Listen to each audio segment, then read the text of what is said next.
Buzzkills, this week we've got an epic show for you, recorded with a live audience at the Black Cat in Washington, D.C. April 2nd, SCOTUS heard arguments in Medina v. Planned Parenthood, the first repro case, and our new oligarchy. So, your Buzzkills decided to team up with our pals Imani Gandy and Jess Pieklo, hosts of the Boom Lawyer Pod, for one big super-sized show. We dive into the details of the case, drop some knowledge about current threats, and amazing victories happening in the abortosphere. And tell you about all the shenanigans we pulled outside of SCOTUS and inside the Capitol. Chuck Schumer heard from us. It's a lot of fun, a lot of facts, plus questions from the audience, so let's get into it. Ladies and gentlemen, please go ahead and take your seats. The Boom Buzzkilled live podcast event is about to begin. Please go ahead and welcome to the stage the founder of the Abortion Access Front and co-host of Feminist Buzzkills, Lizz Winstead.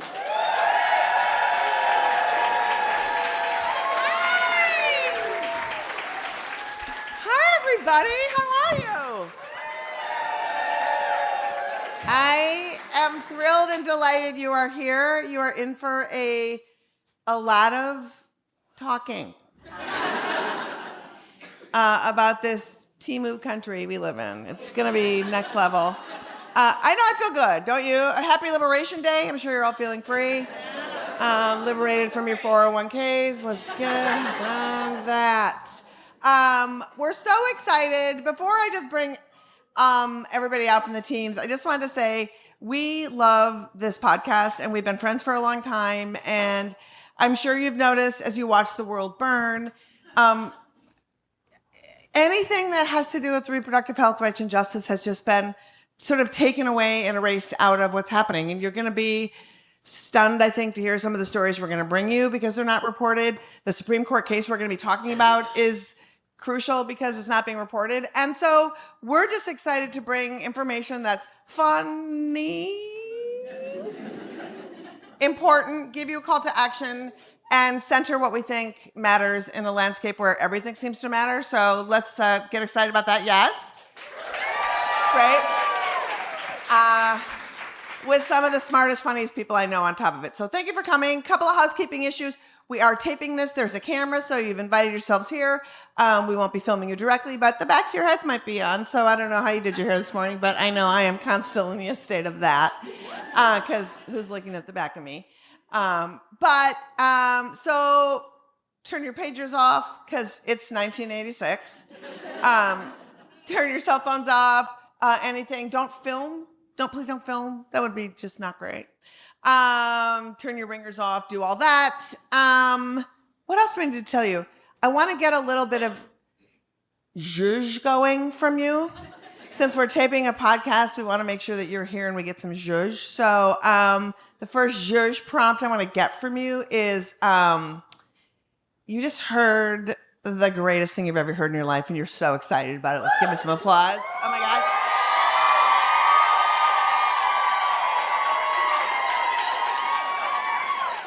Awesome. I just said the name of somebody we all can't stand. Let's just give it a how we feel about that person. Exactly. Very nice. We just said something marginally interesting. Good. I don't know what that was. I felt like you were invited to like a Tupperware party. Oh, good. You know, off-brand dildo party. Great. Maybe. I don't know. And then just give me some applause. Some small, great. Some medium, great. And then this whole show has been replaced with Beyonce. Okay, fuck you, first of all. Not great, Bob. I don't know who you people are, but feel free to leave, because that was hurtful. And I think we're ready to go. Are you ready to go? All right, are you ready to introduce this amazing cast of badasses? Let's do it. Are you ready? Okay, from the Boom Lawyer Podcast, it is Imani Gandy and Jess Pieklo!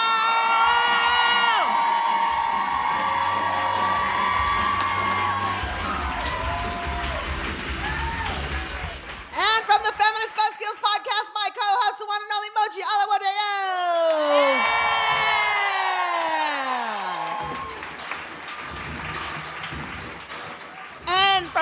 Feminist Buzzkills podcast, the amazing, incredible Liz Winstead.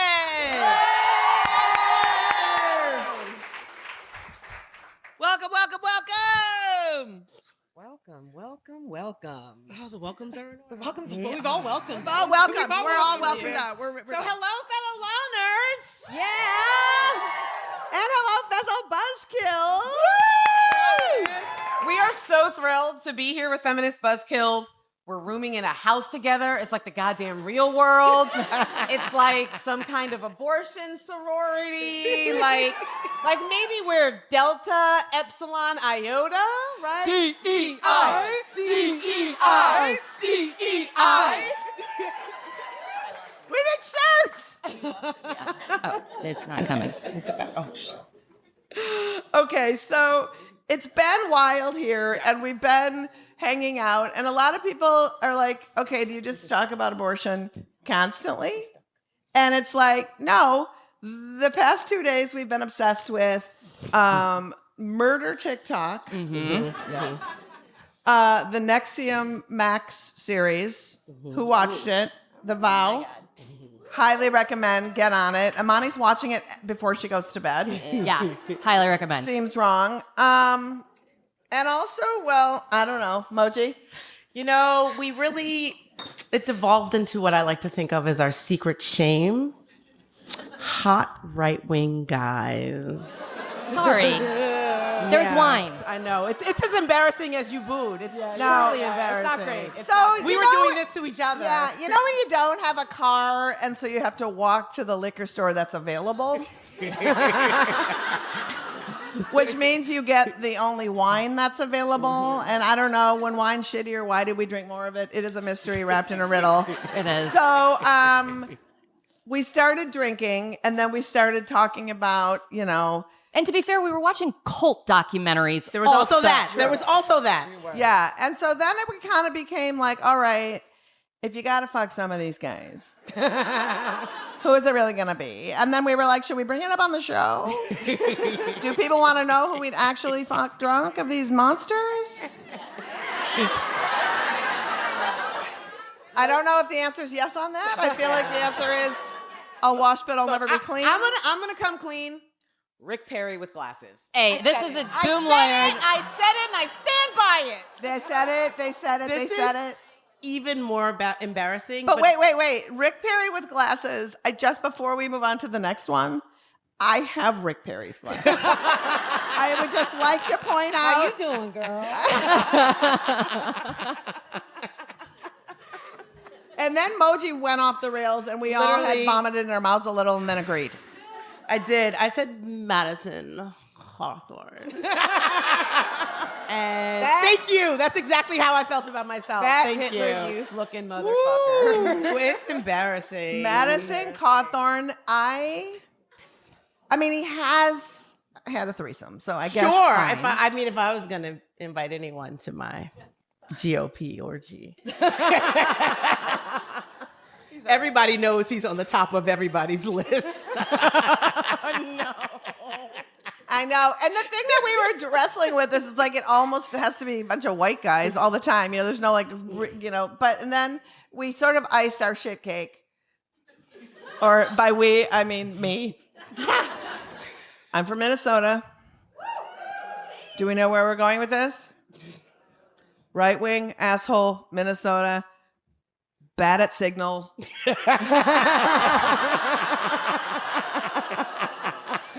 Likes to drink a little bit. But here's the thing about Hegseth, right? Okay, you're drunk enough. I said the name. You're drunk enough.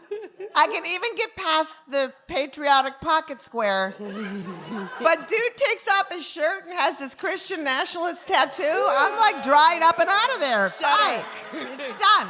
Shudder. It's done. Shut it down. So thank you for allowing us to tell you our shame and for staying. You're still here. I appreciate that. You probably feel guilty because of the Beyonce cheers. It feels right. Okay, so here's what's going to go down.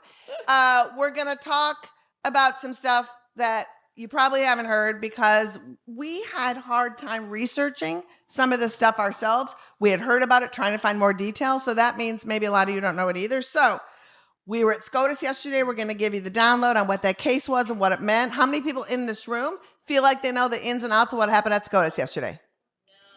Yeah, this is Exactly. Yes. We're in Washington, D.C. So buckle up. Hold Then on we're to your going to butts. talk about what happened outside of SCOTUS because there was a lot of shit that went down that was really like conflicting with what happened in SCOTUS. And then we also did some shenanigans we'll tell you about inside the Capitol. Then we're going to, of course, we're going to talk about Wisconsin because who doesn't want to really? Yeah. And then Jess and Imani found this case that is a trajectory that has scared the skivvies off of us. So we'll hit that in a minute too. So I feel like we should just dive into what happened at SCOTUS. And why the fuck isn't everybody talking about it? Let's Yeah, do it. let's get into these arguments that we heard in Medina, Funky Cold, versus Planned Parenthood South Atlantic. Jess? All right. First of all, thank you all for coming out in the middle of the week to listen to a podcast about the Supreme Court and abortion and other manners of horrors. We appreciate you for that. On to those manners of horrors. So we were at the court yesterday, case Medina versus Planned Parenthood. If you've paid attention, you have probably heard that this is a case about defunding Planned Parenthood. And it is. But it is actually about so much more than that, as most abortion-related cases at the court are. This one happens to be a case where the anti-choice community is using Planned Parenthood to try to erase the rights of Medicaid beneficiaries to sue for healthcare generally. So, tip of the spear. Let's get it. Yeah, boo. Big boo on that. So, let's get into a little bit about the procedural history and then we can really dive in. This case involves a Medicaid statute that says recipients have a free choice of providers and also that those providers must be qualified to participate in the Medicaid program. And the Medicaid program provides insurance via the states through to a variety of folks, low-income people, people with disabilities, pregnant folks, and kids primarily. Federal dollars in that relationship don't go to pay for abortions. That's thanks to the Hyde Amendment. Also a big fucking boo there. As you probably guessed, that has not stopped Republicans from lying and using and finding ways to try and cut off all federal funding to Planned Parenthood. And one way is to say that they're not qualified. That's background for this case. In 2018, South Carolina Governor Henry McMaster he signed an executive order that the state health department should declare clinics that provide abortions aren't qualified providers under Medicaid. This is an old canary in the coal mine. The anti-choice movement has been doing this nonsense for at least a decade. Planned Parenthood did what was reasonable and got a beneficiary and sued and said, hey, guys, you can't do that. And what should have been a straightforward dismissal and case kicked out wasn't. Shocking. I know. So we have precedent that's at risk and the possibility of the Medicaid statute, private right of enforcement at risk as well. Yeah, and 3 separate courts of appeal have all said that the free choice of provider provision means that recipients can use a different federal statute, a statute called Section 1983, to enforce that right. We're going to talk a little bit more about Section 1983 in a bit, but let me just tell you, it's a Reconstruction era post-Civil War statute that was essentially enacted because white people couldn't act right. Completely. Right? Like, Yeah. boo. Not boo white people generally, just the ones that don't act right. Yeah. I don't want to get canceled, guys. Look, I'm leading Angry the black boo. lady got on stage and she booed white people. Who don't act right. Who don't act right. But the district court and the Fourth Circuit in this case agreed. But SCOTUS took this case, right? So it's clear that they have a bug up their ass about defunding Planned Parenthood and making sure that people on Medicaid lose the ability to enforce the right to health care. Now, there are 2 questions that Alliance Defending Freedom wanted the court to take. They only took one. They took the big one, which is, does the Medicaid statute confer an unambiguous right to sue if you cannot choose the provider that you want, right? But Alliance Defending Freedom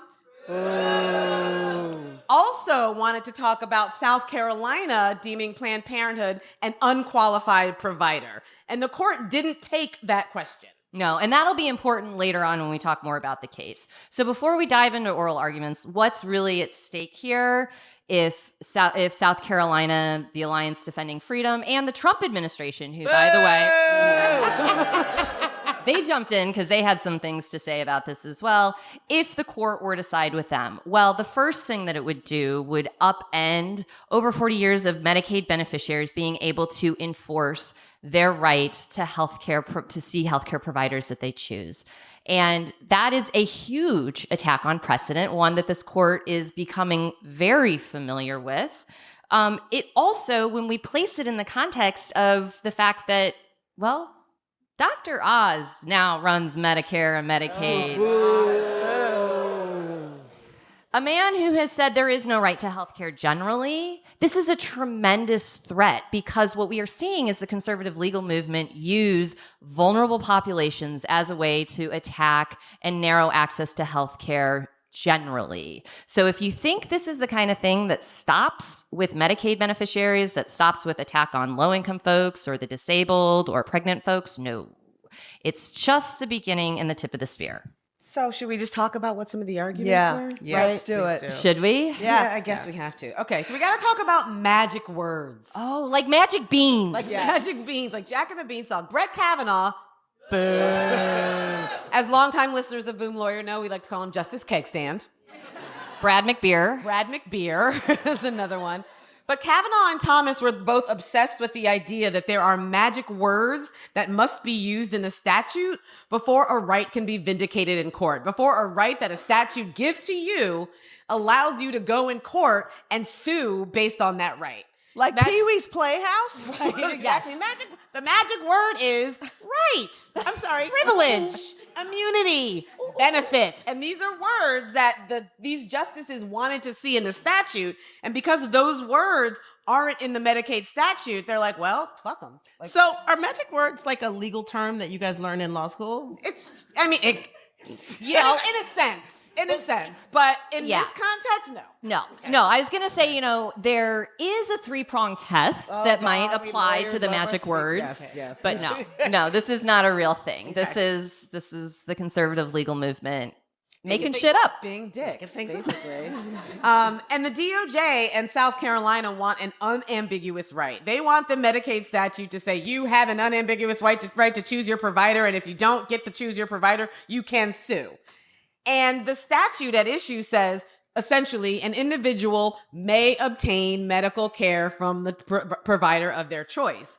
They don't think that may obtain medical care from the provider of their choice is rights enough language to make it a right that you can sue for in court. Yeah. The lawyer representing Planned Parenthood even called them out on that and was like, what do you mean? This is too wimpy to be a right? Like, rights creating language? And it's the point I thought, too, that Justice Kagan was making about the may language not conferring a right. Well, the state's not mandating specific care by Medicaid beneficiaries. It doesn't say if you're a Medicaid beneficiary, you must get this care. People have the ability to forego the care. That doesn't mean they don't have the right to enforce what is owed to them under the statute. Right. Yeah. Mm-hmm. And in fact, Elena Kagan even said she couldn't even figure out a way. Was that Sotomayor? No, it was Kagan. It was Kagan. Yeah. She couldn't even figure out a way to talk about the right without using the word right. And she was kind of like, basically, what the fuck are y'all talking about? Seriously. Yeah. And was like getting very agitated and frustrated. Yeah, was like, there's no way to do this shit. Yeah. So you have this argument about whether or not low-income folks who use Medicaid can sue if they get terrible care or can just sue if they don't get to go to the place they want to go to, right? So then is the natural conclusion we will decide where then you get to go?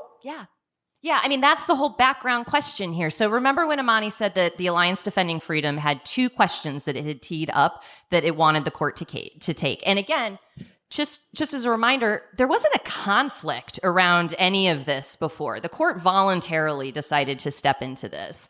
It's not like there was massive disagreement between federal circuits across the country or anything. This is pretty settled. That first question, or the question that the court didn't take about whether or not Planned Parenthood is a qualified provider, is getting to the nut of your point, because the executive order in 2018 just said if you provide abortions, you're not qualified to participate as a provider in that. Well, if the state of Oklahoma wanted to decide that providers who were not providing, or who were providing vaccines to children as part of a routine schedule, were no longer qualified, they could do that. It would not be lawful. But if the beneficiaries don't have any right to enforce the Medicaid statute, they can just do the fuck they want. And one of my questions is, I'm sorry, but the Supreme Court only took one question. If they answer it affirmative to Alliance Defending Freedom, don't they also basically answer the second question already? Very much so. But without having to do so. And here's the kicker. Right? South Give Carolina. it to me. Yeah, I'm going to give you the kicker. South Carolina didn't want any provider that provides abortion. Planned Parenthood South Atlantic doesn't provide abortions. They put up to 6 weeks. That's it. Right. But they're not they are conflating the clinics in individual areas with Planned Parenthood National, right? Yes. Big abortion. So really what this is about is they don't like abortion, and anyone who has anything to do with abortion, even outside the Medicaid context, because in South Carolina, you can't use Medicaid dollars to pay for abortion. So there's no problem in South Carolina, but the fact that they're bitch asses. And yes, and nearly 20% of South Carolinians are on Medicaid currently. So when we're talking about the way that this is used, that the way the conservative legal movement uses their abortion stigma and public misperceptions around reproductive care as a way to get done in the courts what they can't get done in legislatures, what they can't get done in Congress, which is repeal the ACA, which is absolutely do everything to strip away the little access to healthcare that we have in this country that's not hyper-corporatized. Like, it's a shell game. And this case really, really drew that home. And I just want to say, when I think about the snowball effect of where this could go, and the administration we're living in now with, like, everybody just gets ivermectin and some cod liver oil for everything. I mean, right? It's just like, what are we even doing? Just drink it and put a salve and there you go. And what's wrong with you anyway for actually getting sick? Eat some bear and get in the game. Yeah. But I look at reproductive care in particular because they're so focused on reproduction and oppression around reproductive health, right? Like, if they control our fertility, they control everything. And so I look at, and I might be just making up this fantasy story, but I want to know that if the path I'm going down is terrible and then we can all feel terrible, or you're like, no, that's a stupid thing, Liz. And I'll be like, great, I said something stupid. We can all exhale. So crisis pregnancy centers, CPCs, fake clinics, we all know. So if they decide to pour money into these places to say, this is the healthcare you get, and they can sort of self-define what a standard of care is, could it mean then that you are a person, and I don't know if you have heard about abortion reversal, there's this quack theory that literally there's not peer-reviewed studies. One quack doctor has tried saying that if you take boatloads of progesterone after you take your first medication, you can possibly stop the abortion. It's utter bullshit, obviously. But they promote this at fake clinics, right? And so could that be the course of treatment for someone, whether they like it or not, and they're just fucked and they just get bad advice? And then on top of it, if that's the course of treatment, they can't sue if they hemorrhage out. Yeah. Well, kind of. So first of all, we're talking about Medicaid beneficiaries, right? So who So would be going to so that would be Medicaid. low-income fake clinics. Yes. And, you know, arguably they'd still have, under your hypothetical, the ability to bring a medical malpractice lawsuit. If they have money. If they can find a lawyer, if they live in a state that doesn't have stacked upon stacked upon stacked tort reform laws that make bringing those cases very difficult. And that was one of the points that was brought up in oral argument is, you know, there wasn't a lot of talk about the actual beneficiaries themselves. And at one point, it was either the attorney for the Trump administration or Alliance Defending Freedom, and he was like, well, if they're injured, they could like bring a breach of contract claim or like something else, like some other way to try and enforce their rights, as though folks who are on Medicaid have a whole lot of free time and a whole lot of money laying around to begin with. And also, like, let's table set a little bit on Medicaid here, because it's not like providers are clamoring and jumping over themselves to participate in these programs, right? They feel like they're burdensome. There's a ton of reporting requirements, particularly if you are in the family planning part of it, the records that you keep, the hoops that you jump through. It is administrative burden on administrative burden on administrative burden. And you don't get any of that if you're just reading the story. What you're getting is, you know, it's about defunding Planned Parenthood. You don't even hear about the people who are at the heart of it. And, you know, the final point that I would just say there is that this is really, truly a tactic just to, again, whittle and narrow care, because, you know, it's not like I said, it's not like private people or providers are jumping in to be part of this.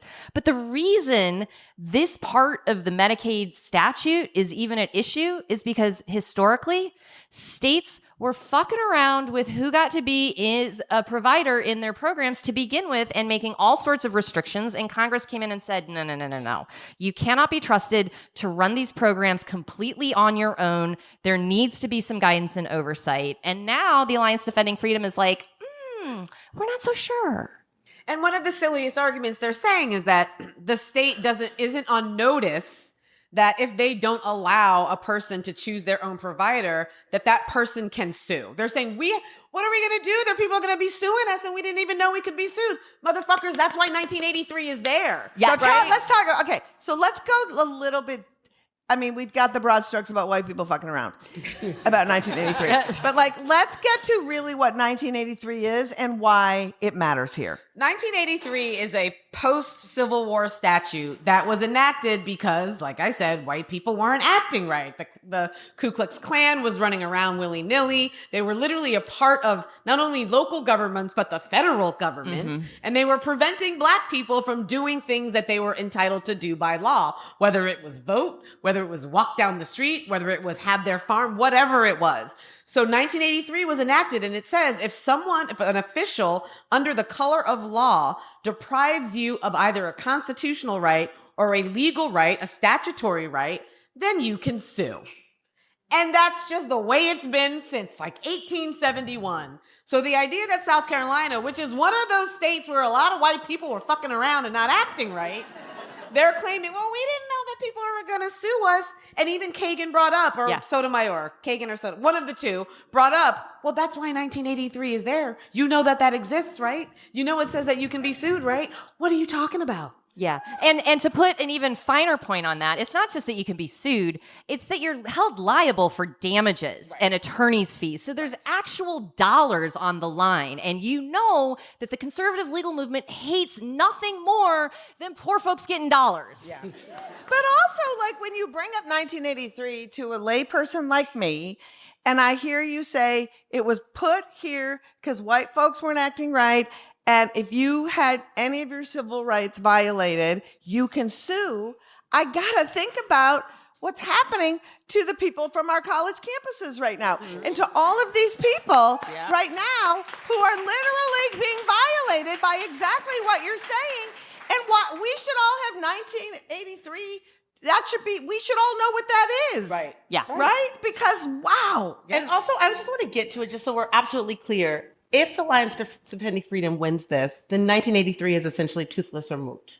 Not necessarily. No, not for like all of it, but it then is not the vehicle that Medicaid beneficiaries can use to enforce their benefits under the Medicaid statute. So it would become a carve out essentially. But it absolutely it's the first domino. Think of it that way. Right. Okay, It's a so domino that will fall, and it will lead to you not being able to sue if you're violated on campus during a protest, or if the cops, beat you up, if they assault you. 1983 should be there for you to sue someone for deprivation of your rights. And if it's the one domino that falls, we all know how they tend to fall, and pretty soon we're all just because they're looking for an unambiguous right. So is there a statute that says, you unambiguously have a right that you can enforce privately? And we got to talk about Justice Jackson. Oh, yeah. no, yeah, good. Okay, Justice Jackson. I don't think we should. Never anything that's going to come out of my mouth. Yes. But the Justice Jackson 2 years ago, in a case of almost exactly the same case involving the Federal Nursing Home Rights Act. It was a man who was being chemically restrained in a nursing home and wanted to sue. And the defendants were like, no, you can't sue. And he was like, bitch, yes, I can, 1983.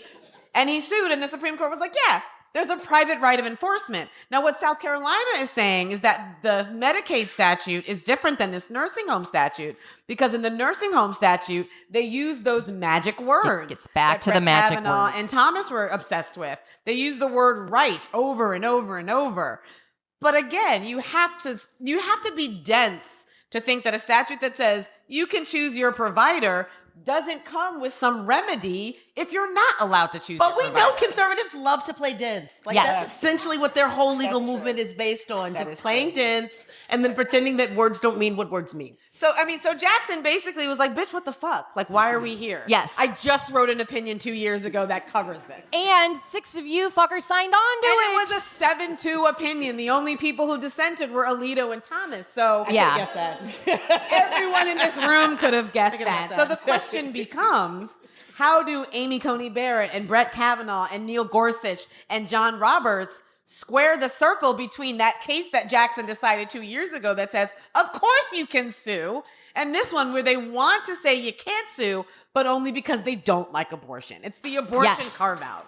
And this is giving me Dobbs flashbacks. Dobbs flashbacks, because there's no reason the court should have taken this case if it was not going to screw around with that precedent. Just like the only reason the court took Dobbs is because it was going to overturn Roe. In what world does the John Roberts Supreme Court take a case to affirm the right of abortion? Ain't happening, right? That's not what we saw in Dobbs. In what world are they doing that to say, you know what, we really endorse the rights of Medicaid beneficiaries? I'm willing to be wrong on this. Like, maybe Amy Coney Barrett and John Roberts and Brett Kavanaugh don't fall off, but I'm just saying they took the case for a reason, and I don't think it's a good one. Yeah.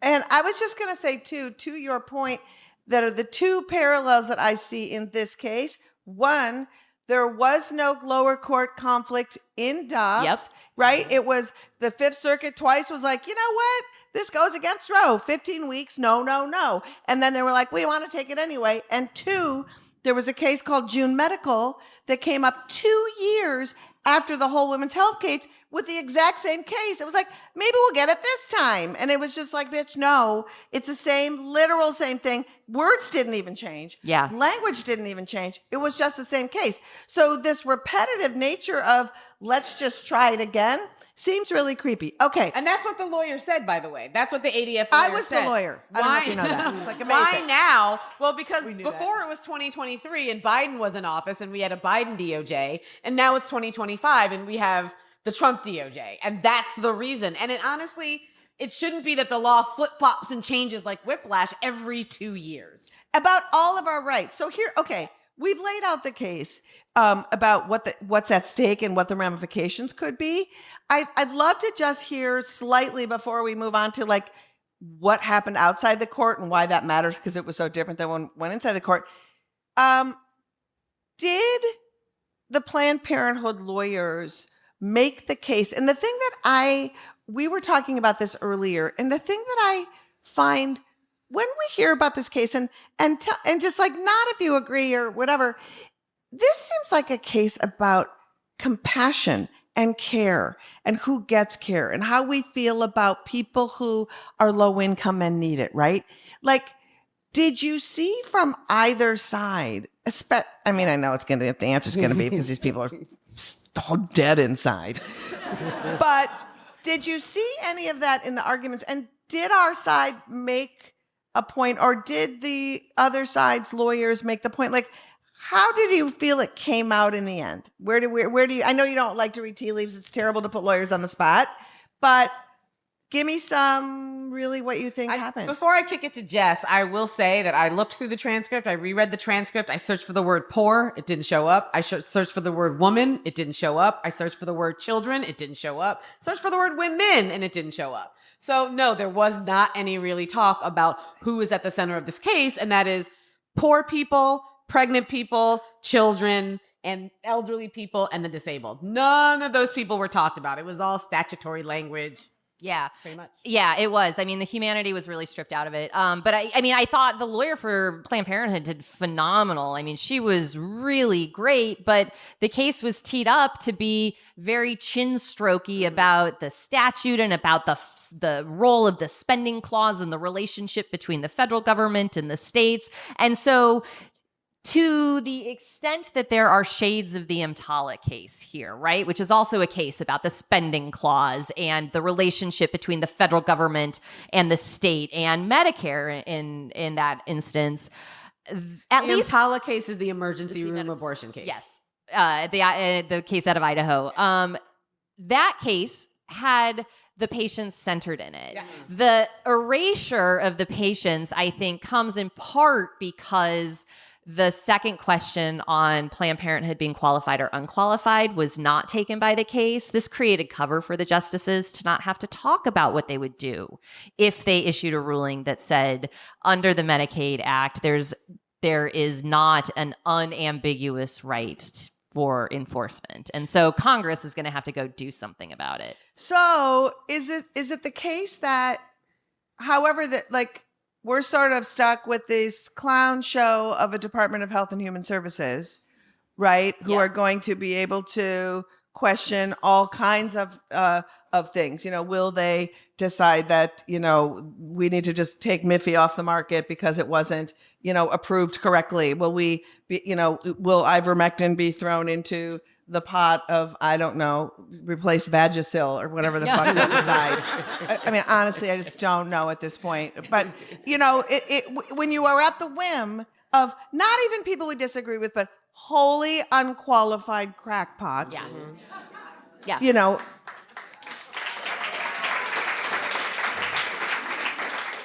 how this plays out seems to give just a hole that you could drive a Mack truck through of permissions to set and shift the thing. So what can we do? What can we do about it? Well, or do we want to answer that in a minute? Because I think we need to. I feel like there's more that we can. I think what we need to talk about, what we really need to talk about, is go back to that second question, right? That ADF wanted to answer, which is whether or not Planned Parenthood is qualified, and why isn't Planned Parenthood qualified? And if you dig deep enough into it, I don't know if y'all remember 10 years ago when David DeLayden and the Center for Medical Progress started releasing those videos, those heavily doctored videos where they were claiming that Planned Parenthood was selling like decapitated baby heads on the dark web, and they were buying Lamborghinis and drinking wine over the like blood of sacrificed aborted fetuses. I mean, that is the driving impetus for these lawsuits. That is why they think that these lawsuits are correct, because they think Planned Parenthood is basically the devil, and when really what it is just fetal tissue donation to help find cures for diseases. And I want to go to Moji because this plays into the narrative of what was happening inside the court, and we just laid out for you what the court actually took up and what they were talking about, right? When we were outside the court, neither side was talking about what was happening inside the court. We were outside with Abortion Access Front rallying, and Moji, I wish you could talk a little bit about what the PR, because it felt like PR vibes. Outside was PR, and so outside, there was a lot of pro-abortion people, but outside on the anti-abortion side, they were talking about baby parts. They were going in on how terrible Planned Parenthood is. But on our side, which was a rally funded by Planned Parenthood, they were talking about how great Planned Parenthood is and not necessarily talking about the patients and how this case isn't actually at this moment a referendum on Planned Parenthood, but really a referendum on like what access patients should have to the providers of their choice. And I guess that's good rally points, but that doesn't actually, it didn't leave me. I didn't listen to the oral arguments at that time because I was outside.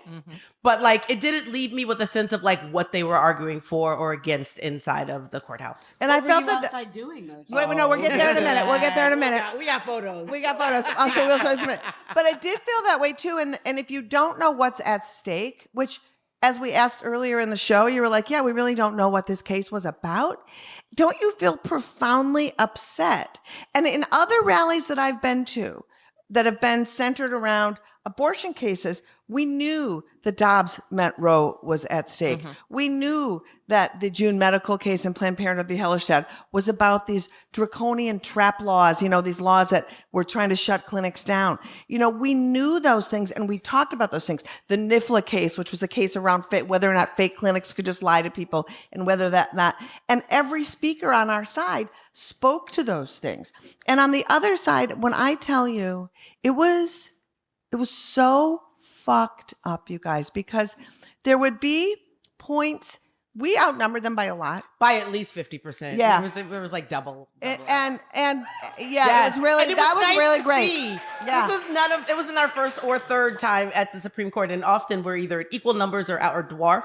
It was incredible to know. Yeah, that was great. But there was one of those things where, have you been to the SCOTUS when there's two sides and there's rallies? So you know how it happens when, like someone on like the side you like is just like taking a breath and then you hear a phrase from the other side.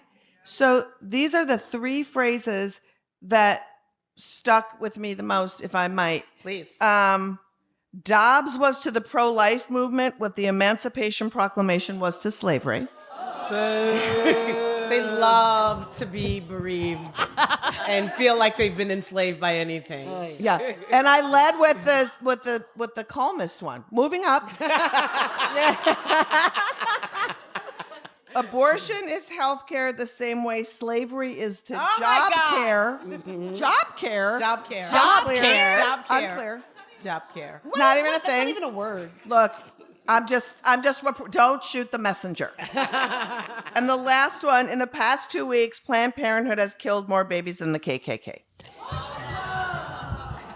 So, yeah. So it is my theory that while we're arguing something inside that would seem to, if you told people what the case was, you may get a group of people who would say, I don't want to harm poor people who need health care, right?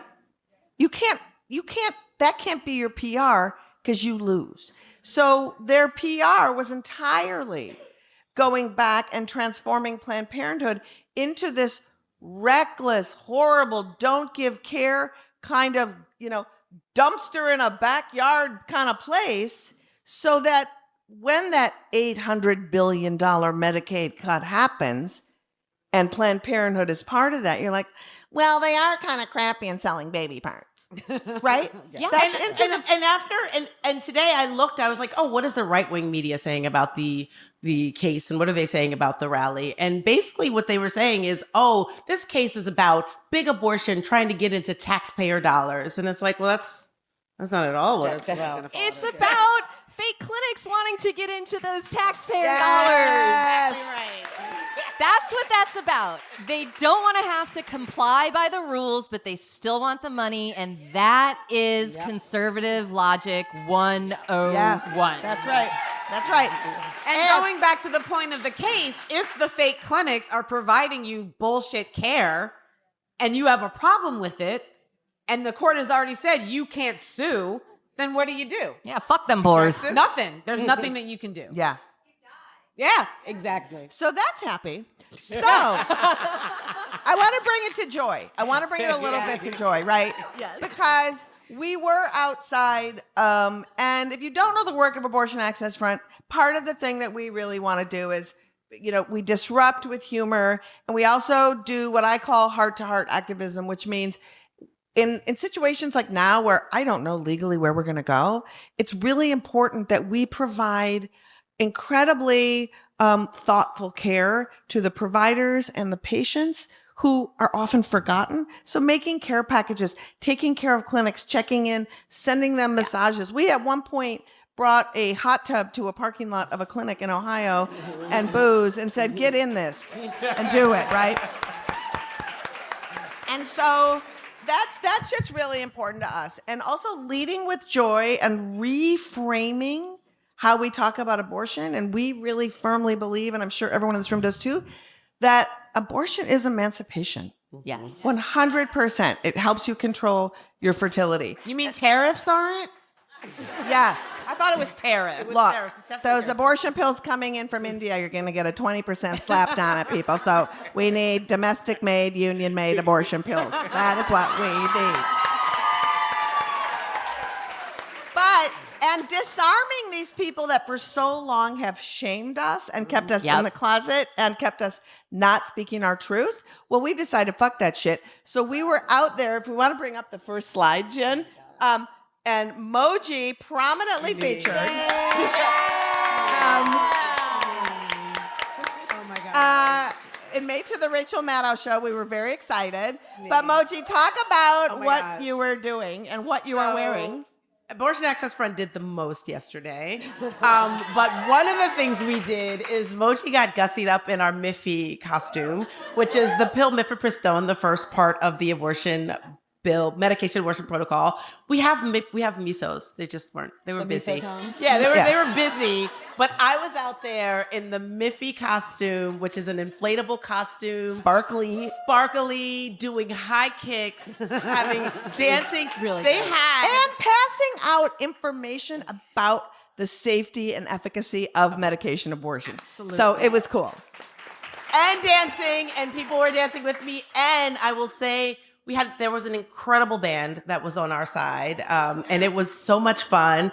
The music was so good. I do think, and this, if you guys know anyone who does amplification, do we not know how amplification works? Because our every side's single bad time at I've it. been to SCOTUS, the antis have the best sound system. They I really hate to do. say it. Terrible takes, Yeah. terrible people, really good sound system. Have you been to a mega church? It would explain it. You can't tell me Christian rock bands have good, I was just better gonna say, sound men than somebody. If you know Christian entertainment, that answer or that very question answers embarrassing. itself. They invest a lot in It's that. so embarrassing.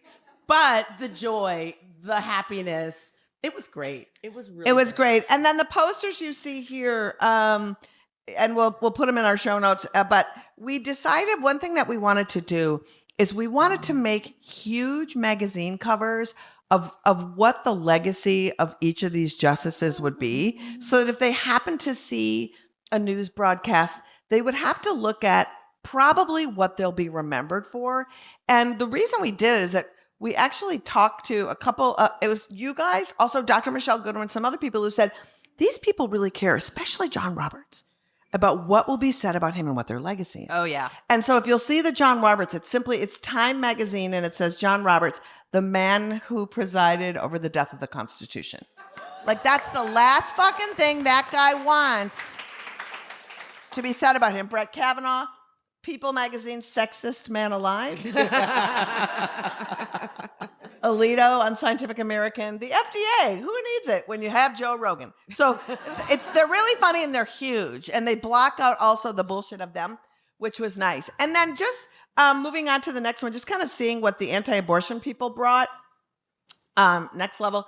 I don't know if you can read the sign. It says, "Our generation has been killed by abortion," and it's a fetus But how? You're right there. with a skull. You're alive and breathing, and you're there. holding that dumb fucking Yeah. sign. Look. What are you talking about? Also vaguely looks like the Black Cat. I was gonna logo. say, don't run me off the stage, but that sign's a little punk. Yeah, Metal. but they don't know it. Also, No, they don't. the skeletal system in the womb, it's just not working. It's No, not I working. mean, T-Rex. Yeah, and that's a definite C-section if that's happening. yeah, but look at every single one of these signs, okay? This is something, as we have told you what the case was about. Look at every one of these signs. Planned Parenthood puts politics over people. What? That's not what the case is about. Choose health over harm. why don't you fucking choose health over her? I am rubber, you are glue, bitch.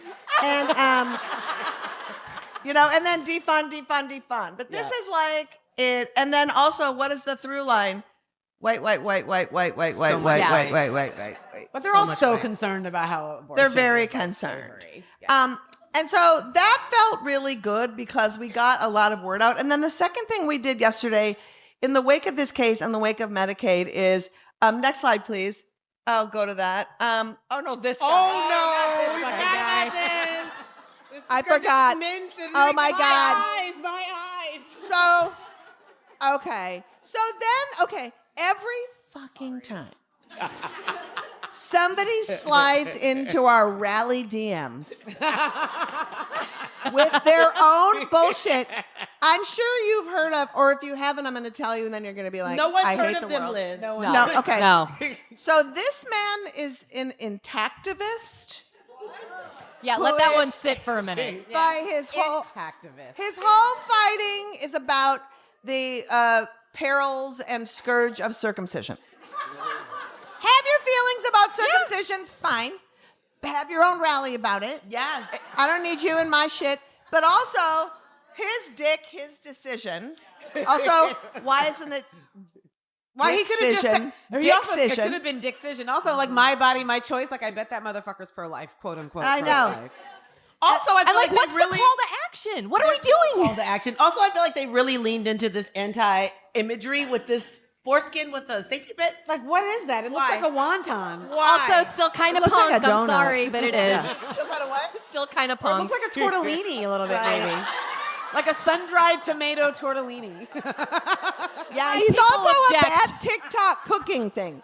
Anyway. And it's like, I don't know if any of you are fans of Arrested Development, right? Yes. When Lindsay Blue says, let the dog have its ears. Yes.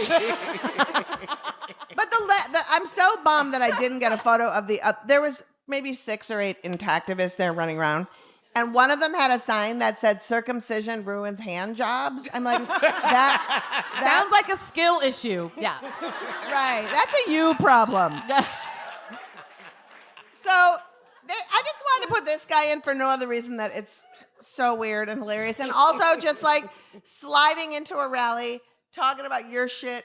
It's not like, oh, I want to be able to sue for my circumcision. Never came up. Nobody cares one. Nobody's right. not Not like one. that. Like I am mean, a even loyal. I'm gonna I take feel like to court. even a call like, oh, defund circumcision and Medicaid would be a little bit more appropriate.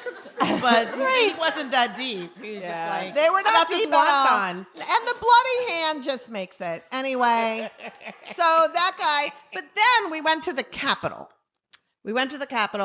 And we'll bring that one up now. We go to the Capitol. So what we did was we have been so pissed for so long that politicians have just been playing doctor, and they passed these laws or proposed these laws with, it seems, zero thought about what are the ramifications? How will this play out? And with this Medicaid case that we've been talking about, it's the same thing.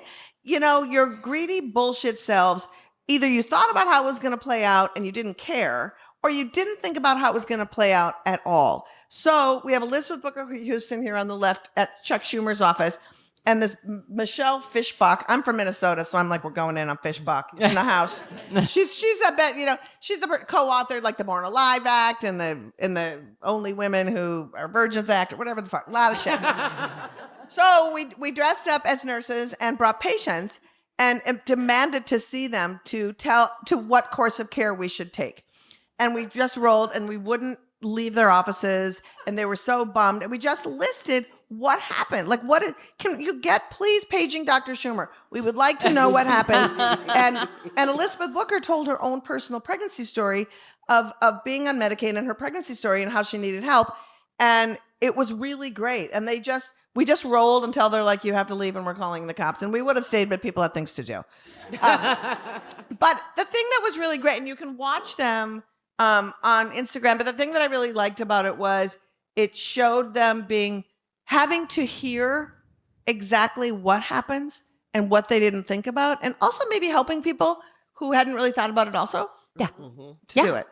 And also, wasn't there a First Amendment alert, like a capital-wide? Yeah, First they had a Amendment alert, capital-wide These First bitches Amendment. are coming. Yes. Run for the hills. Run for your lives.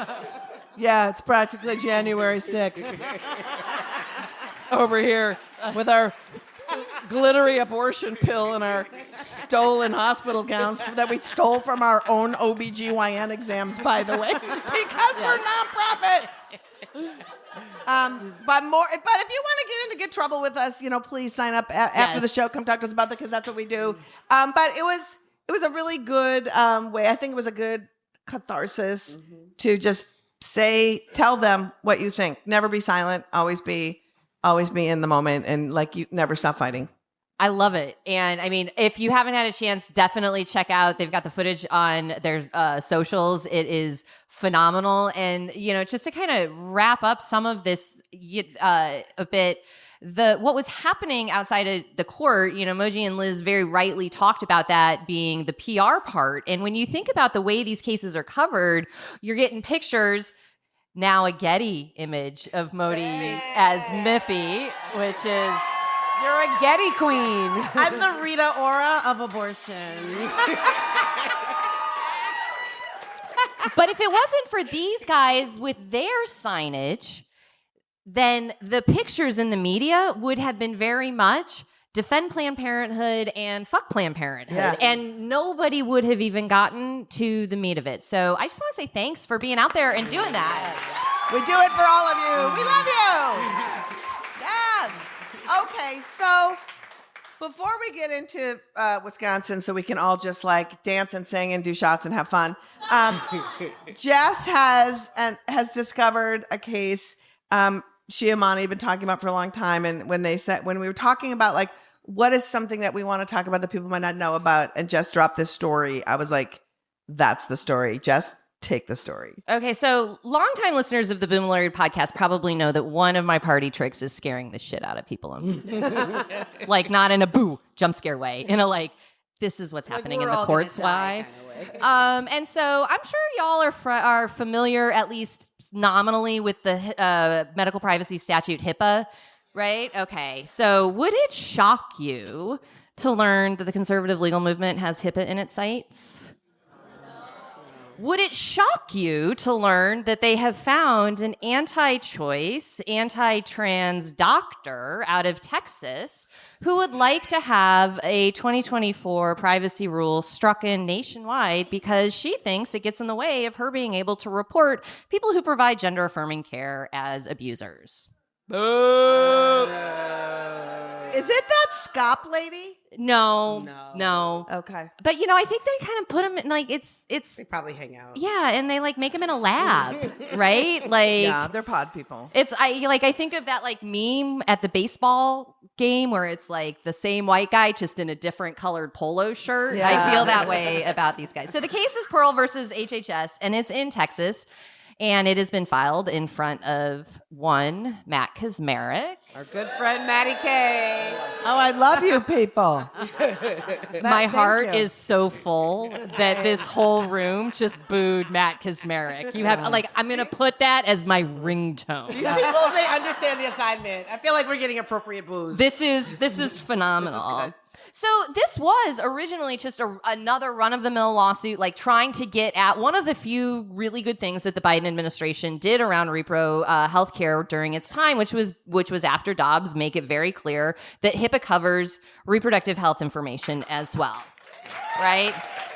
So this bitch doesn't like it and filed a lawsuit, and it's before Matt Kaczmarek. And Matt Kaczmarek also doesn't like it, but he also doesn't like HIPAA, and he loves to punch above his weight. So what he has asked the lawyers in this case to do is, since we're all here, just among friends, why don't you each give me about 2,000 words on why HIPAA itself should be struck? Right. So these anti-abortion What ding-dongs. is the exact right answer, whoever said that in the crowd? Right. So these anti-abortion ding-dongs are going to take down patient privacy as a whole because they want to know what's going on in your uterus. And that's Nothing. just shocking. So Jess, Yeah. what was the Biden era privacy rule? So after Dobbs, the Biden administration said, let's be very clear here. Health information includes reproductive information around legal reproductive health care. They had to put the legal there, whatever. That's a different podcast. Around reproductive health care. And that made it very clear that if you were a provider in a state that had very recently banned abortion, you may remember Dobbs took effect. There were a bunch of trigger laws, and it was like boom, boom, boom, boom, boom, boom. There go all the abortions in the Southeast, like bong. If you happen to be, say, in Texas, and you want to provide abortions to people in Texas, and either they're going out of state for it, or you're availing yourself of the SHIELD laws, which is places like New York and California and Colorado have passed protections for providers in banned states to work cooperatively with them. Law enforcement couldn't muck around and get that record. You had protection as a provider. So you had a guarantee from the federal government that you could do your job and provide health care without this threat. And patients knew that they had this protection as well. Well, that is all up for grabs. And in this particular climate, that is exceptionally terrifying. Before Dobbs, we had pregnancy criminalization. That is amplified and on steroids after Dobbs. We've got instances in Texas and Louisiana. We have the Georgia case. What these HIPAA protections had provided and do provide is a sense of security for folks getting care, that law enforcement isn't going to muck around, that some aspiring prosecutor out of Amarillo isn't going to try and make a career out of throwing providers in jail or scaring them so much that they just don't do it. Yeah, I mean, it just seems like they're not going to stop until they've criminalized every aspect of reproductive health care, just every aspect. And they're coming for privacy protections as a whole is sort of an overreach. Yeah. But no, there's a sliver of good news in this. Okay. There is. Okay. So, I mean, this case is terrible. It's for the law nerds in the audience. It's at the summary judgment briefing stage, which is like one of the preliminary ways where you try and get a case thrown out on the merits, so on the meat and potatoes of it. Knowing that we have a Department of Justice under the Trump administration, like, we think those jamokes are going to vigorously defend HIPAA protections? No. So we've got that. There have been two cities, one in Ohio and then Madison, Wisconsin, which I feel especially proud of as a UW grad, that have filed a motion to intervene, that they want to step in and defend the regulation because they understand what's at stake. And that's really important because we can't trust the federal government at this moment to enforce any of our federal rights at all. We have to be leery if you are in a conservative state or state that is trending that way, that there's political opportunity right now for folks to try and gain something. We've seen this particularly, I mean, it blows up, but we've seen them try to stake their hands on that with some of the anti-trans stuff. So this is a real flashpoint is how I would describe it. My question is, because the previous case that we talked about basically was about patients' right to sue if they were not getting the care that they wanted. So if a person looked up and was like, oh shit, I had a HIPAA violation and I'm going to jail, can you sue? There's no private right of action under HIPAA. Great. So nobody lets me out a lot of times because this is what I do. It's really depressing, Jess. Really depressing. It also goes back to what we just, the case we just heard also, and that is, if we're going to be empowering and funding fake clinics, anybody who knows sort of how these fake clinics work, you unknowingly go to a fake clinic, and the first thing you do before maybe you realize you're in a place that is going to dupe you is give your privacy information, right? So you're giving them all your information, your name, maybe social security number, address, all your shit, right? They aren't even covered by HIPAA, but if it goes away and it gets bigger, then what happens is, let's say the fake clinic gives you an ultrasound and says to you, oh, come back in a month. We just need to see you in a month. You're good. And let's say you decide to go have an abortion, but you still don't know these people are fake. So you go back to this clinic. And you're no longer pregnant. You say you had an abortion. They have all your information that they can give to either law enforcement, or if you revealed who the person was that you had sex with that could be, you know, have had sired, I hate to say father because they're not a father. What are we, horses? Drop their junk inside you. Littered on your lawn. Yeah. The batter blaster. Who's the batter blaster in this?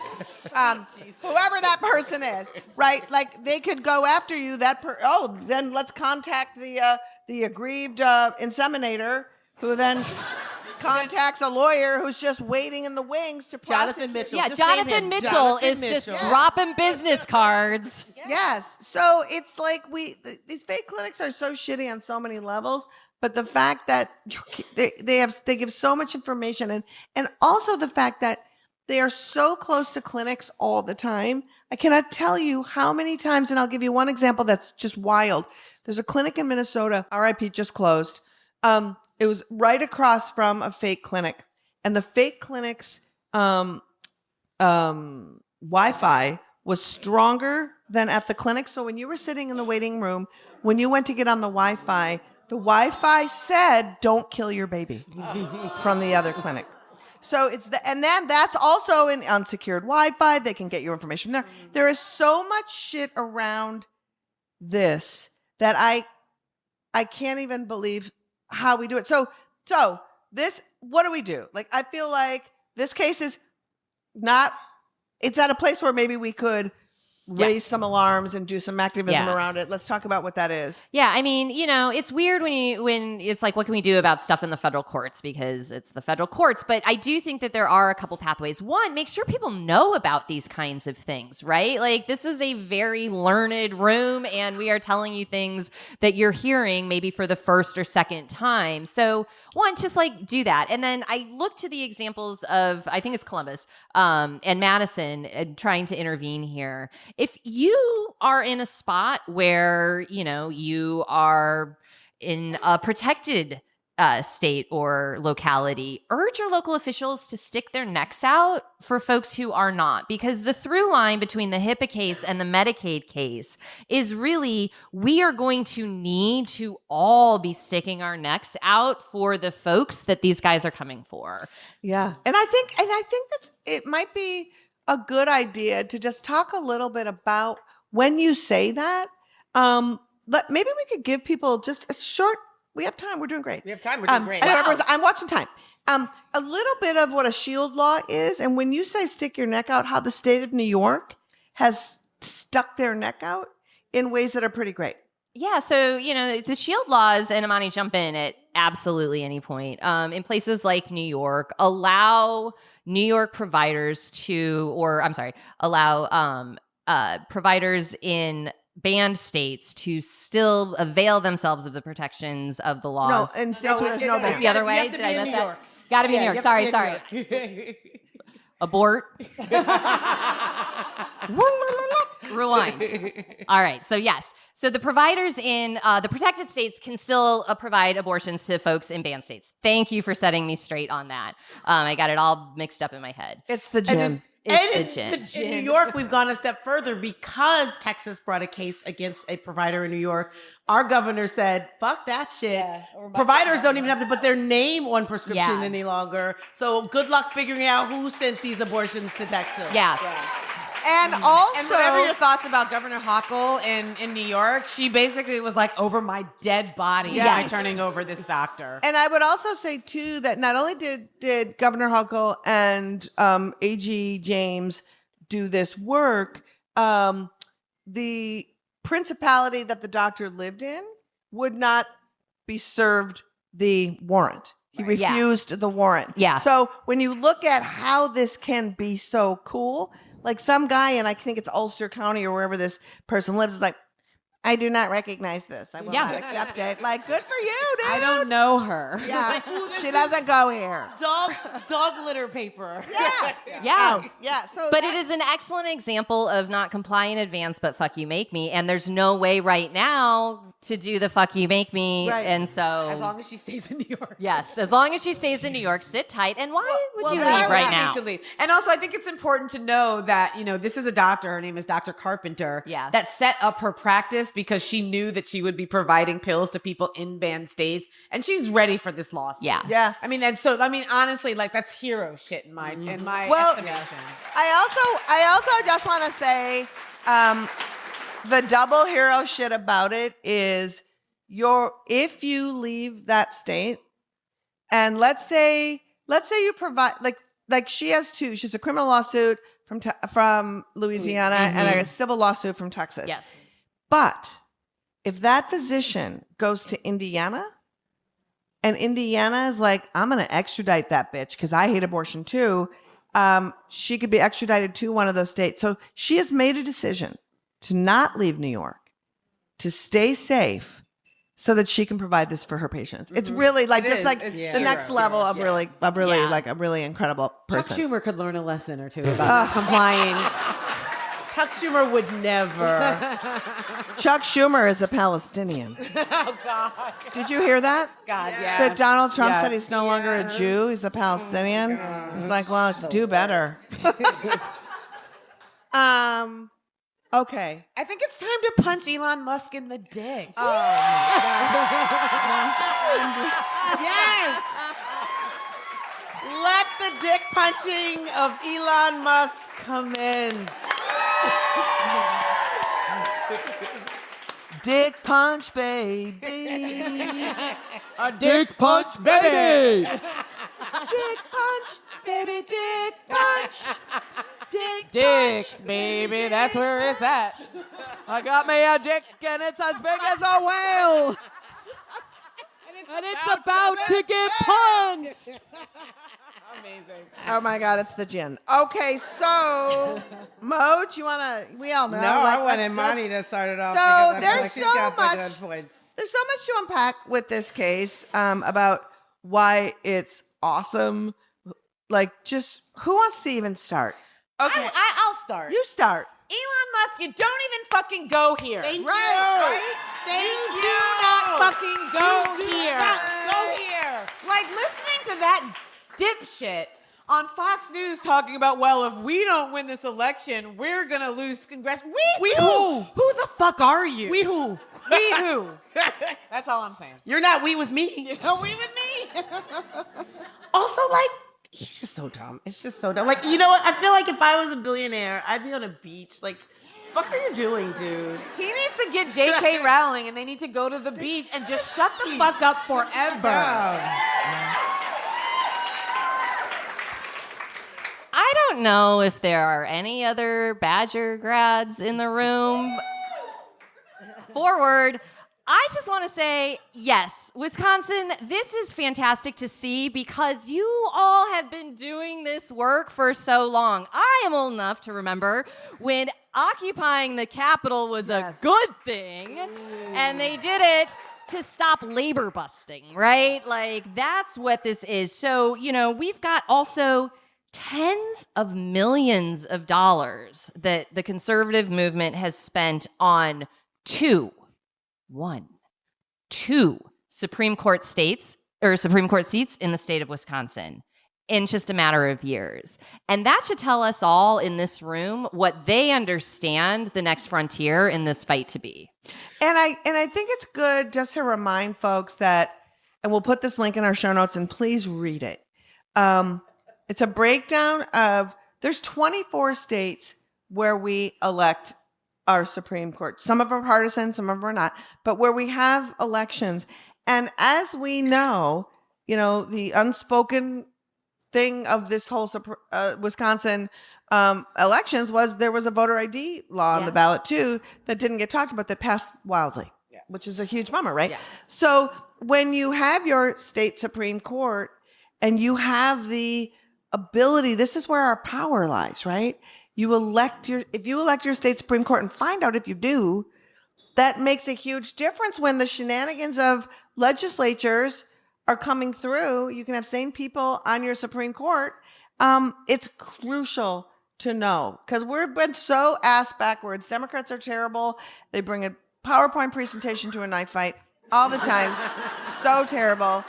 Right? It's like, what are you doing? Right. I'm but Jess. I also, in that, Liz, want to put a caution, like, generally, electing a judge actually shouldn't be something that, like, can be bought, right? Like, it shouldn't be something that a billionaire can come from another country, another continent, and throw money at, right? Like, generally, these were things like qualified legal professionals would sit around and find the person that was best. And in some places, like Kansas, they're actually trying to go to this model so that somebody can come and throw a shit ton of money in it.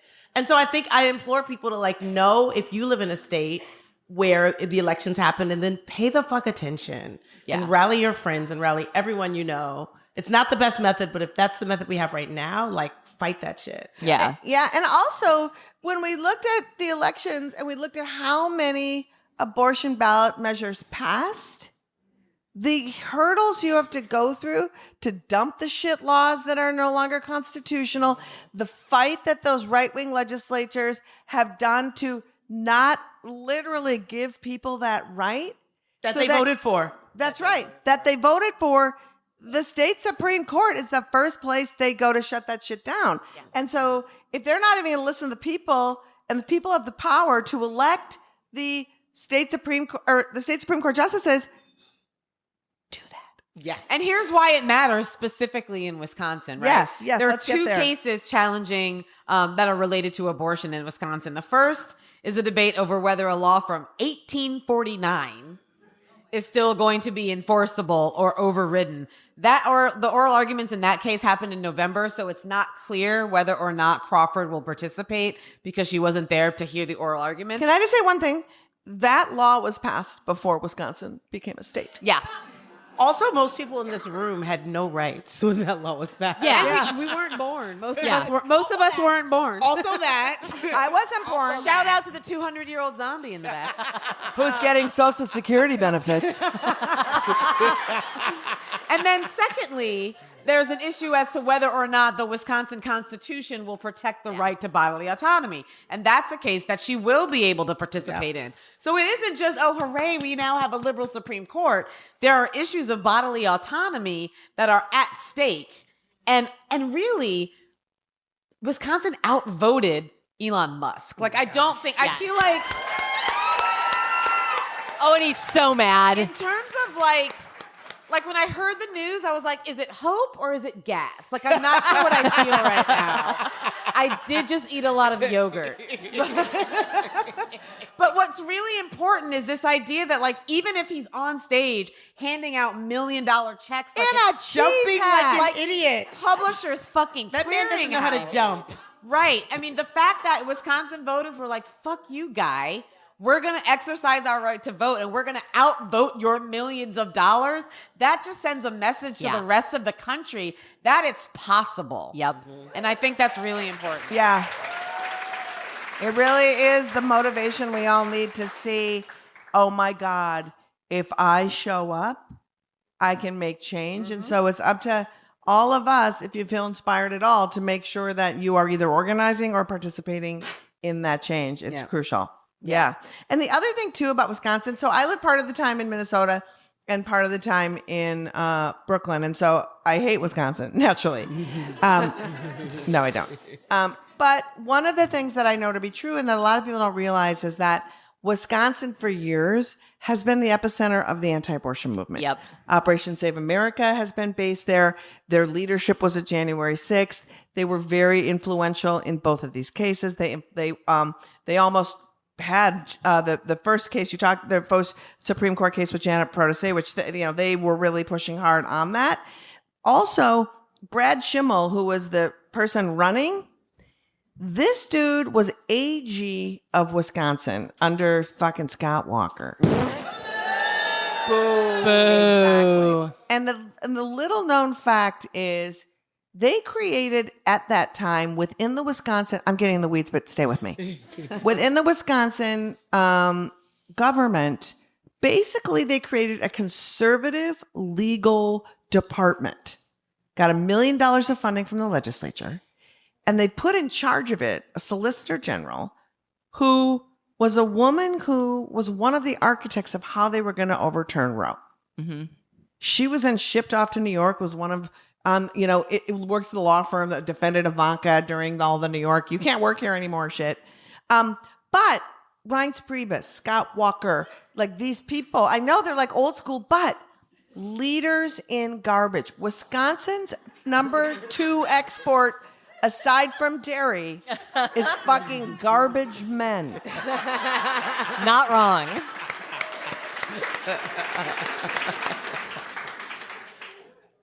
Aaron Rodgers, Brett Favre. I mean, I could go. Tommy Thompson. So I just want to put that out there that this is a big win for, there they're a swing state. We all know that, right? But like, it's a big win for a lot of things. And they're also gerrymandered the fuck out of this state.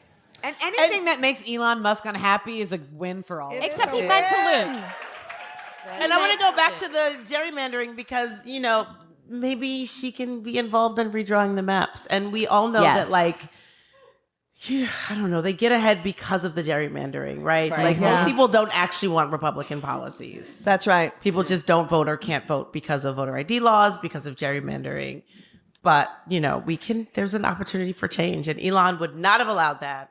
No, but maybe, he meant to lose this. Oh, he meant to lose that. Oh, yes. Sorry, he meant to lose. Did you hear him say that? He said he meant Elon Musk said he meant to lose. Or he knew he'd lose. This is just like the ex-boyfriend that like says, I was going to actually break up with you first. You can't fire me. I quit. No.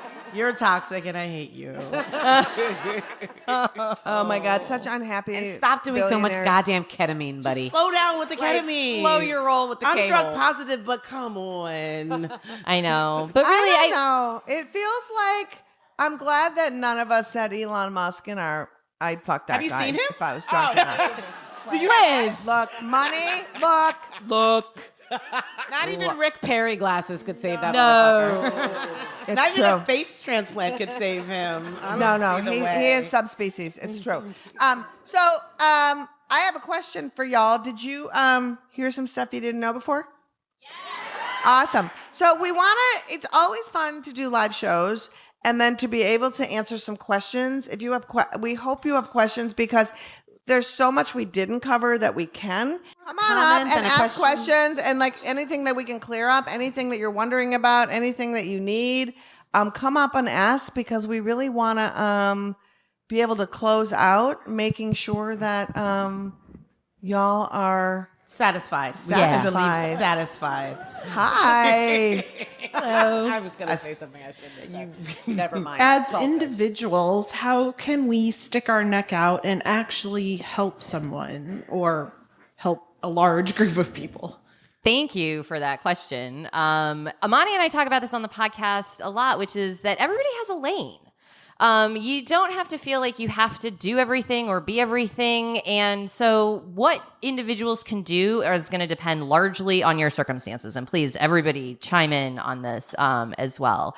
For some people, they don't have the ability because of various safety factors or whatever to be publicly out and advocating. It's not safe for them for a variety of reasons. So don't do that. Don't think that is the moment that you have to do that, right? Keep yourself safe and protected. But some people have the ability to donate time. Some people have the ability to donate resources to causes, have kitchen table conversations in your neighborhood conversations. I mean, one of the unifying things in this moment that we're seeing is that fascists hate joy and they really hate community.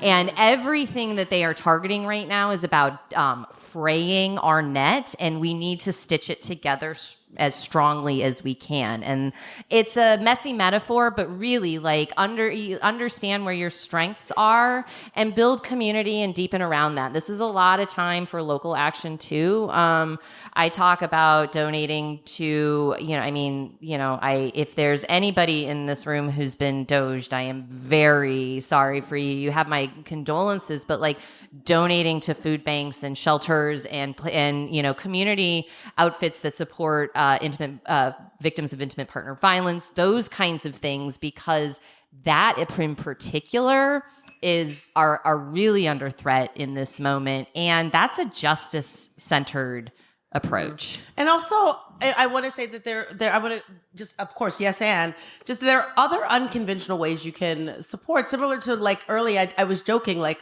our amplification at SCOTUS is terrible. Like if a person actually has an amplification company or access to one, finding those sort of things that seem unconventional, that one could even possibly get paid to do or donate, are ways to build community and help support movements, even if you yourself are like, I can't stand in front of said system, but maybe I can like have my colleagues set it up. And I hate to be corny, but be happy, right? Like it's a shitty time right now. But as Jess said, fascists hate joy, and there's nothing to be gained by grinding yourself into dust as you attempt to make the world better. Like you have to be happy. Find those pockets of joy. It may not last more than 5 minutes, but that's 5 more minutes than you had before. And I'll just butt this out by saying, I said it before, but I'm going to say it again. Whatever your activism is and whatever your issue area is primarily, find organizations that help you work in community with the people most harmed. It keeps you humbled. It allows you to uplift people and work with them, not for them or on behalf of them. It helps you become a person who understands situationally something you may not have understood before, so you're a better advocate. And it also means that your heart is giving something to somebody else's heart who may not be experiencing a lot of that. Also, happy birthday. Happy birthday, Piper. It's Piper's birthday. Piper came in from Houston, was protesting with us, and came to the show. So Thank you, Happy Piper. birthday, Piper. Thank you. All right. Next question. Right. So my mom actually had this question when we're talking about abortion being under threat, but is contraception and access to contraception also under threat, or could it be? Yes. Yeah, unequivocally. And how do you see, what's the pathway that our adversaries are The cases taking? are already in the pipeline. There's a case out of Texas where a Christian patriarch, your typical Christian patriarch, wants to make sure that his daughters keep their legs closed. And even though neither of them at the time the Have complaint was legs. filed, Or vaginas. oh God, It's really they weird. all have legs and vaginas, just the appropriate number. But neither of them expressed any interest in either having sex or going on to contraception. But he wants to keep his house under his rule, under his thumb, and so he is going after Title 10, right? And Title 10 allows you to go to a Title 10 clinic and get confidential information about contraception, which, studies have shown that most teenagers talk to their parents when they want contraception. And those who don't for a reason, because they're not safe. And so what these people want to do is to force everyone who wants contraception to have a conversation with a guardian or a parent who may not be safe. And that's the way they get to the rest of us, right? They start off with something that seems reasonable. Well, of course, kids shouldn't be able to go and get contraception by themselves. Although that's been the case for 40 years, it sounds like that's a little bit reasonable. And then before you know it, single people can't get contraception, and then married Women people without can't men. get contraception. Jess. And then There, we're back yeah. at 60. And so Imani's talking about the Deanna case out of Texas, which is absolutely right. The current attacks on gender affirming care are also a pathway to banning contraception, because what they are doing is targeting a silo of care, and they'll dress it up, but if it is hormone therapy, for example, or, so you can start to see those carve outs. Again, tie it back to the Medina case at the Supreme Court. Anytime the conservative movement is looking to carve something out of healthcare, we have to understand that that's an attack on healthcare generally. So you don't just carve out abortion without getting to contraception and gender affirming care and IVF and, assisted reproductive technologies. Do you have anything, Moj? I mean, also, didn't they just defund Title 10? Yeah. Yeah, they just defund I mean, literally, they're just pulling the money. And the last thing I would say to you is, within this movement, and a constant, is the right wing trying to classify IUDs and emergency contraception as abortion. Yep. And so the case, the Hobby Lobby case did it. There was not women on that case 57 times. They made the other side talking about banning birth control. Abortifacients. Yeah, they referred to these as abortifacients, and they are not. So that's another thing. When you look at them, it's like they try to lump it all together. And so there's plenty of cases. And also, in the Dobbs case, they said contraception is also not mentioned. Again, it's not a magical word, apparently. It's not a guarantee. So they're going to look for the right case to come forward. Thank you. Yes. All right. Hi. Hi there. So I go around the country and I photograph the clinics and the protesters, and I'm usually pretty good at holding my own against them. But one place I've consistently, they stump me, and so I imagine other people have gotten stumped this way too, is when we get into the debate about bodily autonomy and everything, they always use this double like if a husband's wife was pregnant and they got in a drunk driving car accident kind of thing, I love this question. it'd be a double homicide. And I don't know how to get on, like, they always stick me there. And I know there's a way out, I just don't know it. So can you help us get unstuck? Because if you talk about it in terms of reproductive justice, right? Reproductive justice is the right to be pregnant, the right to not be pregnant, and the right to raise your children in a safe environment, right?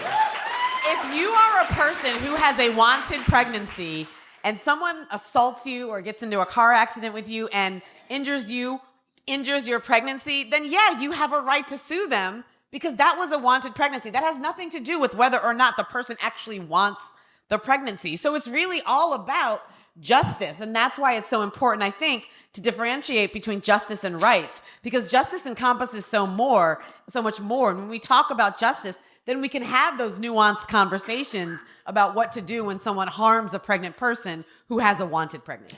And murder is not healthcare. Murder is not healthcare. Abortion is healthcare.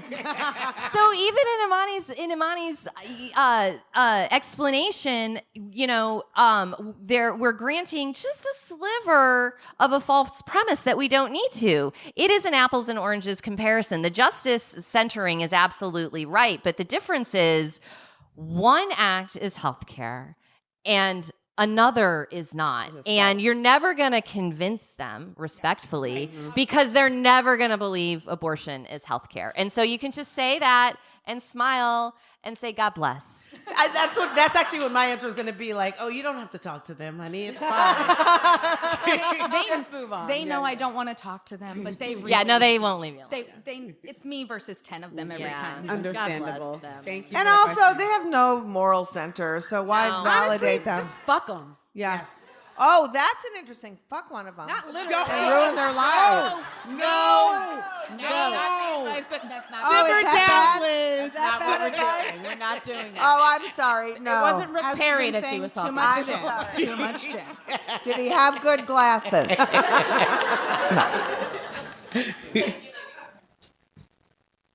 Hi. Hi. Thank you so much for speaking with us tonight. Yeah. So these are fairly dark times, and I was wondering where, if anywhere, you all are finding hope right now. The fact that we punched Elon Musk in the dick. Honestly, I mean, I was really concerned that wasn't going to be pulled out, and that would mean that he is able to buy elections in this country just willy-nilly. So I think that provides me a lot of hope. Also, the fact that you all are here and fucking fired up provides me a lot of hope. And also working, like the work that we do, these are dark times. And I feel like every time I read the news, I want to punch myself in the face. But like yesterday, I was dancing in a pill costume in front of the Supreme Court. And like, that was at least 2 hours of unadulterated joy. I am constantly inspired and humbled and just motivated by the work that abortion providers do for their patients, and existing in community with people who support them and independent clinics in particular is a true sense of joy, because those are community heartbeats. Like, those are really places that bring folks together. Again, fascists hate that. So double down on that. And honestly, like, being in a room like this where we can have gallows humor, where we can laugh about the dark times, is so cathartic and so necessary, because to Imani's point, we cannot grind ourselves into dust. I know that there's a possibility that I may not see the world that I am trying to build right now. That's okay. That is okay. I mean, it sucks, but it's okay in the sense that, like, it's not demotivating. Being able to laugh, being able to have a drink, being able to feel inspired by and inspire others, that's what this moment is about. And we get through that together, right? The only way out is through.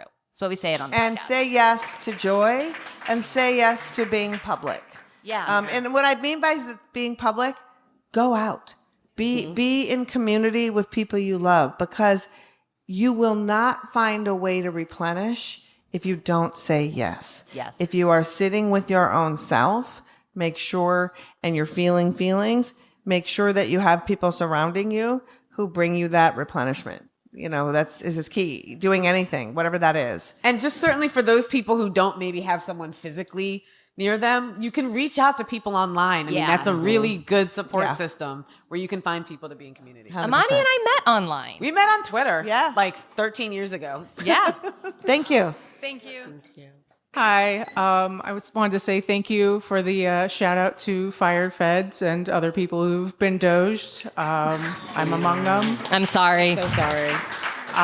My question, I think, is mostly for Jess and Imani. What do you think the odds are that Trump or whoever is holding the strings that day gets to fill another Supreme Court seat? Oh, very good.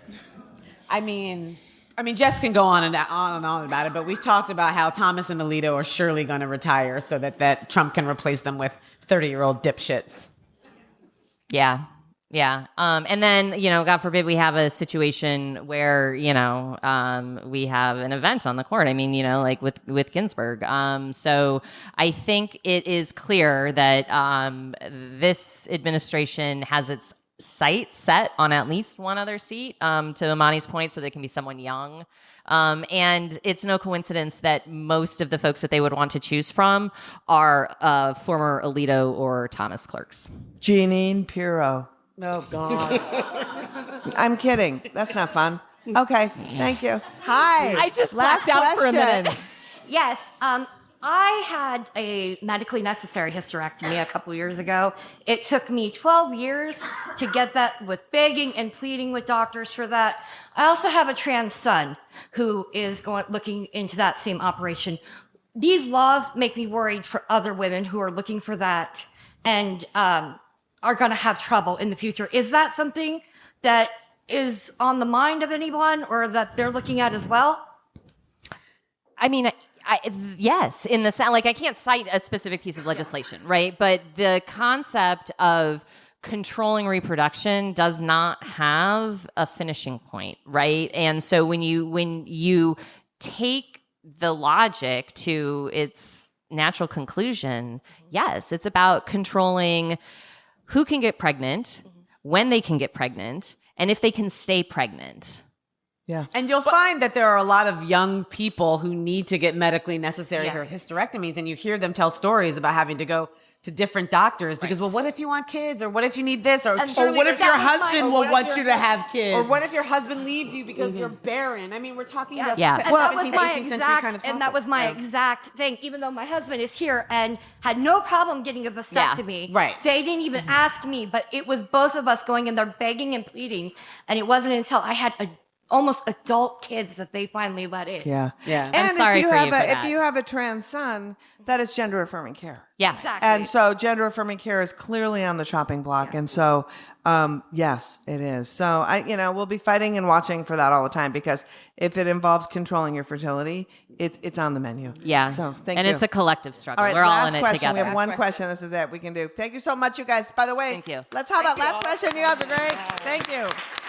Hi. Hi. So I don't sometimes forget about the anti-abortionists. Like, I'm not trying to convince any of them, but like for the people who barely are not in this room and barely pay attention to the news, I kind of have an urge to like talk to them and be like, this is about bodily autonomy, like reproductive rights, gender affirming care. It's all about controlling your body. But like, should that even be something I should be thinking about, or like, Yes. or are they Yes. so Yes. like, Yes. Yes, it is. So it is very important, I think everyone here would agree, to talk about this with the people in your life, because those people are not going to be convinced by reading the news. They're not going to be convinced by anything else. You talking honestly about your either experiences or things that you know or your thoughts is what moves hearts and minds. Mm-hmm. And I know that when I became the person who talked about my abortion with everybody in my life, I became the person that people shared their abortion stories with, and I shifted the narrative on a lot of people in my life. And so that is an absolute important conversation that only you can have with the people in your life. And That's you it. also know what is going to land, right? So you know the entry points into those conversations better than any four of us on the stage. So it's whether or not criminalization is a big point, you know, or whatever it is. I tell a story where I was speaking at the University of Arkansas, and the first thing I did was like table set in, was like ask the audience, okay, a bunch of students, how many of you had comprehensive sex ed? Only a couple people raised their hands. So that told me right away where I needed to start that conversation. And so I asked, how many of you have had somebody in your family experience a miscarriage? Nearly every hand went up. And I said, okay, great. Now you need to understand that abortion bans means every miscarriage is a possible crime scene. And the room went silent. Yeah. Thank you so much. And that was our last question. And thank you all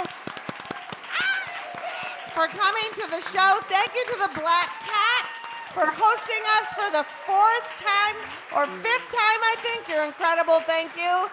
Thank you to the teams at Abortion Access Front, Alyssa Al-Duki, Kara McLean, Kristen Haiti, Emily Bice, Jason Fluke, Cheryl Dingle, Molly Gaby, Kimberly Smith, Stephanie Oster, Remy DeTournay, and of course, Jen Moon.